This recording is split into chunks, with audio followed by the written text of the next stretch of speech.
歡迎大家收睇中華拜占庭嘅短片。今日咧，我哋就會睇下拜占庭藝術入邊咧有關於耶穌誕生嘅畫像嘅。嗱，首先一提咧，拜占庭教會藝術入邊咧對傳統嘅睇法咧，其實同西方教會咧有些少唔同嘅。東西方教會咧都相同咁樣認同聖像畫係一個好好嘅教育工具。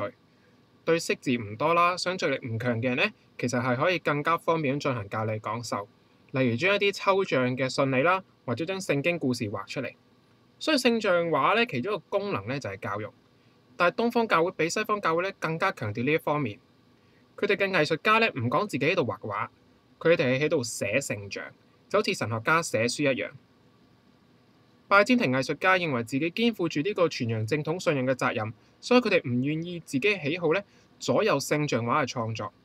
所以拜占庭藝術嘅畫家咧，畫同一個題材嘅畫，睇嚟咧都會有相同嘅特徵啦、構圖啦、顏色等等。嗱，如果我哋睇翻西方教會咧，呢個情況咧會好唔同。例如呢一幅耶穌嘅最後晚餐啊，咁同呢一幅咧，其實咧睇落咧都有好多唔同嘅地方，例如耶穌同門徒嘅表情啊、背景啊、建築物嘅設計啊，甚至呢一啲細小嘅標誌都好，其實都會好多唔同嘅地方嘅。但係咧喺東方嘅教會藝術入邊咧，我哋比較少發現呢啲情況嘅。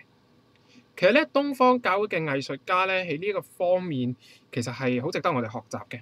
呢種對自己信仰嘅熱誠啦，對教會嘅服從咧，我哋都需要諗一諗，我哋生活裡面有冇為咗自己嘅喜好，只係跟隨部分嘅教會訓導，定係我哋都願意好似呢啲畫家一樣，跟隨整個教會嘅訓導而成為圓滿嘅基督徒咧？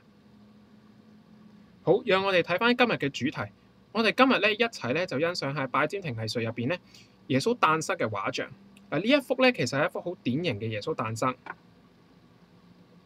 整幅畫咧其實係可以分為上、中、下三層嘅。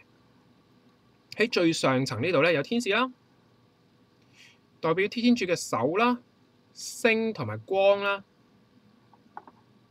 喺中層咧，我哋睇到有賢士啦、聖母瑪利亞啦、嬰孩耶穌、牛同埋馬呢啲動物啦，右邊咧亦都有一個牧人。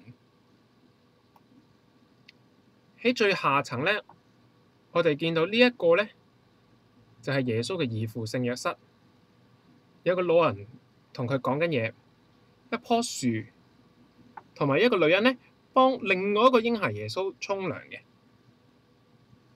嗱，大致嚟講咧，耶穌誕生嘅畫像咧都係呢啲構圖噶啦。咁當然啦，人物啊、配件啊等等咧會有所刪減嘅。例如喺一啲較大嘅畫作，可能人物更多啦。有陣時咧會包括羅馬兵士咧殺害嬰兒，或者牧人啊，或者天使嘅數目咧會再多啲。有陣時咧亦都會減去某啲情節嘅喎。但係咧，我哋仍然咧可以認出畫嘅核心咧，其實就喺中間呢一度，就係畫中嘅聖母同埋耶穌。嗱，我哋仔細睇每個人物之前咧，讓我哋睇下整幅畫嘅整體嘅構圖係點樣。嗱，我哋第一樣嘢咧就已經可以留意到咧，整幅畫作咧以金黃色做基調。嗱，其實咧好多聖像畫咧都會用金黃色嚟做背景嘅，有陣時咧甚至會用真嘅金啊做顏料。金黃色本身喺拜占庭藝術入邊咧代表光耀啦、光榮啊咁。呢個咧係代表天主嘅光榮。特別喺呢一幅畫嗰度咧，就係講緊耶穌降生嘅呢個奧蹟咧，其實就係反映住天主嘅榮耀。就好似聖若望喺福音裏面一開始就話：光在黑暗中照耀，黑暗決不能勝過他。嗱，有陣時咧，我哋喺耶穌誕生嘅畫像入邊咧，天空咧就會用黑色或者深藍色，再加埋啲星星啊咁。咁咧表示咧耶穌誕生喺晚間，亦都代表耶穌誕生喺福音之中所講嘅黑暗裏面。而呢個世界咧，其實就係等待緊基督呢個真光嘅降臨。嗱，我哋可以睇下啲人物啦。畫作正中嘅聖母比例咧，其實咧比其他人物咧都稍為大啲嘅。嗱，睇得好長嘅，其實又好容易就搶咗大家嘅注意力，而且放喺正中間。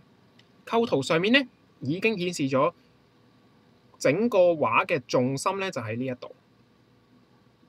畫中嘅聖母咧橫躺喺一個橄欖形嘅布床嗰度。係生產之後咧，作一個休息啦。但係其實呢個橄欖形咧，亦都讓我哋諗起好多畫作裏面一啲橄欖形嘅光環。嗱，就係講緊呢一個啦。傳統上咧，呢個橄欖形嘅光環咧，代表天主嘅榮耀。但喺慢慢傳統入邊咧，都會將呢個橄欖形嘅光環咧，用喺天主之母聖母身上。所以咧，其實呢一幅畫咧，呢個橄欖形嘅布床咧，似乎咧，亦都係有咁嘅意義嘅。聖母本身係一個平凡嘅猶太女子，但係因為天主嘅揀選，聖神降孕，懷孕咗天主聖言，參與咗天主第二位降生成人嘅奧蹟，率先就分享咗基督救贖嘅光榮，成為咗天主之母。嗱，另一方面咧，我哋見到聖母身旁嘅呢個山洞入邊，方形嘅小床咧，就係放住呢個嬰孩耶穌啦，用襁褓裹好，並且有牛馬陪伴住。路加福音就係記載，由於白冷嘅客棧咧已經冇地方，所以瑪利亞喺生產之後就將嬰孩耶穌放喺馬槽入邊。其實咧，耶穌時代嘅馬槽咧，好多時都係一個個嘅山洞。事實上，當年耶穌誕生嘅地方咧，就建咗呢個主誕堂，就喺呢度啦。喺呢個主誕堂嘅底咧嘅地底咧，就有相傳傳統一路都話耶穌誕生嘅地方。而家就係有呢粒星做紀念。其實咧，呢一個咧喺主誕堂嘅地下面嘅，喺下面嗰層。相信咧，呢個就係耶穌當年出生嘅山洞啦。我哋睇翻畫咯喎。如果見過小朋友嘅咧，我哋都會知道，我哋係唔會將個小朋友咧紮到成隻粽緊到咁緊要嘅。畫中嘅呢個耶穌咧，其實唔似好似係一個嬰孩被包裹住，反而咧好似係被包裹好嘅屍體準備安葬。而呢個方形嘅床咧，亦都其實係好似一個小棺材一樣。其實呢個咧，亦都係反映住耶穌降生嘅目的，就係為咗日後要為世人贖罪而被釘在十字架上。結果被葬喺同樣都係山洞嘅墓3天之久。所以其實我哋唔單止係慶祝一個普通嬰孩嘅誕生，而係慶祝天主聖子為咗救贖世界而降到人世。佢選擇咗死亡，將眾人由死亡中領出。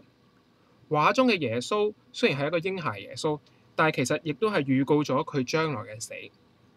嗱，我哋今日咧先講到呢度，之後咧我哋再會睇下耶穌同埋聖母以外嘅其他人物。當我哋下次再睇到嬰孩耶穌嘅時候咧，我哋就唔好忘記佢唔單止係一個嬰孩，而且呢一個嬰孩嘅降生其實亦都為咗救贖我哋，佢將要死，讓我哋可以由心底裏面真係感謝呢個自天降嚟嘅天主聖子。天主保佑。